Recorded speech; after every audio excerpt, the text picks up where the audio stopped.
There's a call for action to combat the theft of tools. A Freedom of Information request from the Liberal Democrats has shown the Metropolitan Police has to deal with, on average, more than 30 cases a day. Well, the tools are often expensive, but conviction rates are low. Our political correspondent Susana Mendonça reports from Sutton. You know elections are coming when politicians invite you to watch them playing with power tools. Showing them how it's done is John from Croydon, who's been in the building trade for 50 years and knows what it's like to have expensive tools stolen. They just pulled up, ripped the tools out of the van and just drove off. Police were called, but they could never catch them.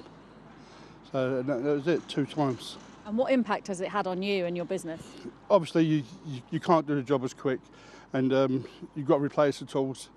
People think it's a couple of days, but it takes about 2 or 3 months at least to get back onto where you were. The Lib Dem leader is calling for more action. Last year there was nearly 9,000 thefts in London, and that really undermines business. It really hits these self-employed people particularly really badly, undermines their ability to put food on the table. And I don't think this crime is being taken seriously enough. The Metropolitan Police says it is targeting tool thieves. Officers found a whopping £2 million worth of equipment in this recent raid in Ilford. And with tool theft becoming an increasing problem for many in the building trade, politicians of all stripes have been ramping up the pressure on government to toughen up the laws around this type of crime. So the van is absolutely rammed with tools. Like the former Conservative turned Reform UK MP Robert Jenrick, who's posted social media videos of himself looking at suspected stolen tools at car boot sales, like this one in East London. And a Labour backbencher was behind a private member's bill on the issue. The local Lib Dem MP here in Sutton says it's a cross-party concern. Everyone agrees that it's an issue and we'll all come at it from different angles to solve it. Amanda Martin's bill looks at sentencing. Robert Jenrick likes to march around car boot sales. Both of those are mentioned in the measures we want to see. The Home Office says it understands the devastating impact tool theft has on the lives and livelihoods of victims who rely on their tools to earn a living, and it's looking at ways to tackle the issue. Susana Mendonça, BBC London. £20,000 has been raised to support a London bus driver who lost his job after chasing and catching a thief who'd stolen a necklace belonging to a woman on his bus. Mark Heehira was sacked by Metroline because he punched the thief, although Heehira says he was acting in self-defence after the thief punched him first. The Independent Employment Tribunal upheld the sacking. A petition is calling for the driver of the 206 bus to be reinstated. A YouTube star from Wembley who has hundreds of millions of views to his name and is a critic of the Saudi Arabian royal family has described how he was beaten up in central London. Comedian Ghanam Al-Masarir says his mobile phone was hacked and he was harassed in London by supporters of the Saudi regime. A High Court judge has ruled that Saudi Arabia was responsible and has ordered the kingdom to pay Al-Masarir more than £3 million in compensation. The Saudi embassy in London hasn't commented. The UK's first super-fast charging train running only on battery power started operating today along a 5-mile return route on the West Ealing to Greenford line. The former underground train will recharge in just 3.5 minutes between trips. A Metropolitan Police officer has been sacked for inappropriately touching female officers and making inappropriate comments while on duty. A gross misconduct hearing found that PC Jason Lynch touched 6 female colleagues and made a sexual comment to one of them between October 2023 and May 2024. Mr. Lynch was also found to have told sexual jokes to a vulnerable girl who was under police guard at hospital. A Met spokesperson said they are continuing to drive up standards in the force. A former District Line train has been transformed into the UK's first train running only on rapid charging batteries.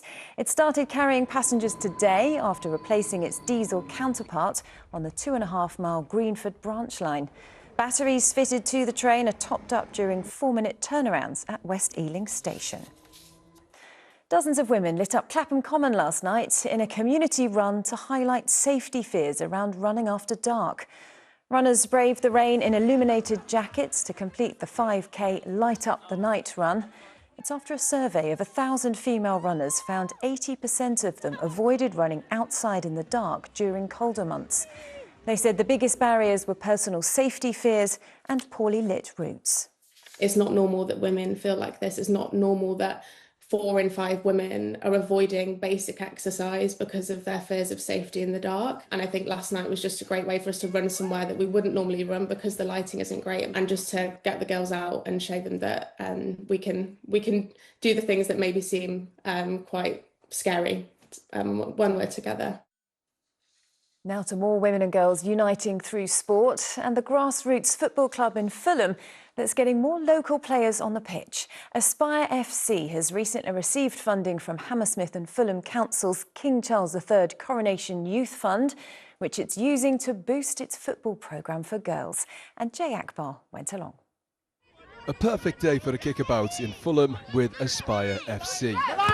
Afterwards, I caught up with its stars. Like the girls actually pass, but the boys wouldn't. It's like really fun and I like it. I had a go to go in goal and I've never did it before. And how did that go? I don't really know how to explain it. You did really well. This save did make the highlight reel. Really though, Magda summed up the day. I honestly don't care if we lose because it's just fun playing. Yeah. Of course here it is about more than winning or losing. They're learning out leadership, teamwork, commitment, disappointment, winning, everything that comes with it. The club kicked off in 2014 and already has 4 girls' teams. They can build on that after a grant from the King Charles Youth Fund. Vital to growth though, girls-only leagues. Playing with girls, it's just, you actually pass and they're more encouraging, I feel, than boys. Even if you're not great, you learn better. And I guess that's why things like this are so important, aren't they? They're really important.